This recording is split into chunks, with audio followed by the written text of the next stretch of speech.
Recently, when I was down for a 5K race, I noticed these beautiful and colorful portraits all along Chene Street from Jefferson down to the Aretha Franklin Theater. The Aretha Franklin Amphitheater opened as the Chene Park Amphitheater back in the mid-1980s, and it sits on a beautifully landscaped property at the corner of Chene Street and Atwater in Detroit. It seats about 6,000 for concerts and has an incredible view of the stage and the Detroit River. The art was created by Detroit native Darius Baber through the Library Street Collective. The series of illuminated structures with images based on iconic musicians with ties to Motown and or Detroit. So let's take a walk down Chene Street and look at these iconic artists. So the first one there was Aretha Franklin herself, the Queen of Soul, and she recorded 112 charted singles, and that included 73 Hot 100s and 17 top 10 pop singles. Next up is Marvin Gaye, who's not only inducted into the Rock and Roll Hall of Fame, but also into the NAACP Hall of Fame. He's got 3 albums that were ranked by Rolling Stone on their list of 500 greatest, and was ranked 18th overall on the list of 100 greatest artists of all time.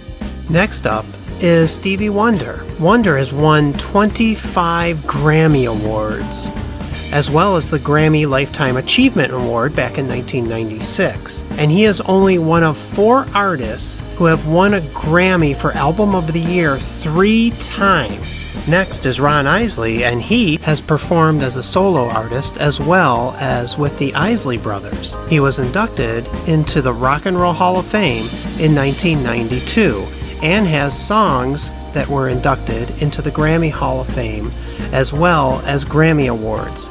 Next up is the Empress of Soul, Gladys Knight, and head of Gladys Knight and the Pips. She is a 7-time Grammy Award winner and has had 2 #1 Hot 100 singles and 11 R&B #1 singles, and is a member of the Rock and Roll Hall of Fame. David Ruffin was one of the iconic lead singers of the Temptations from 1964 to 1968. He was inducted into the Rock and Roll Hall of Fame in 1989 for his work with the Temptations. Walking up now to Diana Ross, the former lead singer of the Supremes. She has sold over 100 million records worldwide.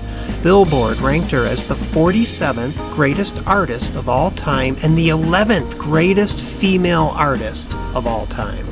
Otis Redding is next, and tragically in 1967 he died in a plane crash, but not before recording Sittin' on the Dock of the Bay, which after his death went to #1 on the Billboard Hot 100, R&B charts, and in the UK. And the last of these music portraits is Tammy Terrell, and she started singing in the early 1960s as a teenager and signed with Motown by 1965, probably most known for her duets with Marvin Gaye, including Ain't No Mountain High Enough. She tragically passed in 1970 after a long bout with brain cancer. And here we are back at the theater. I thank you so much for watching. I really appreciate it. I put together a Spotify playlist if there's any interest in any of the artists that are on Chene Street. Check it out. Thanks again, and I'll see you next time.